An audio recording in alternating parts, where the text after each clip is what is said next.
Totoo po ba ang Iglesia ni Kristo, pag pumasok ka, iligtas ka na? Dahil ang Iglesia ni Kristo ang itinayo ng Panginoon. Alam mo kapatid na Joel, hindi pa naman kayo tao nung magtayo ng iglesia si Kristo eh. Dapat itanong natin kay Kristo, alin ba yung iglesyang itinayo? Yun ba ang iglesia nyo dito sa Pilipinas? Malayo. Bakit? Yung iglesia sa Biblia, ang paniwala nun si Kristo Diyos. Basahin natin ang 2:13 ng Tito.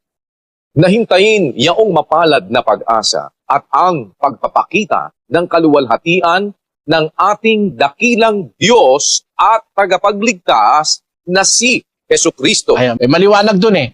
Meron siyang may conclusion siya na si Jesucristo. Conclusive yung salita eh. Ang ating dakilang Diyos at tagapagligtas na si Jesucristo.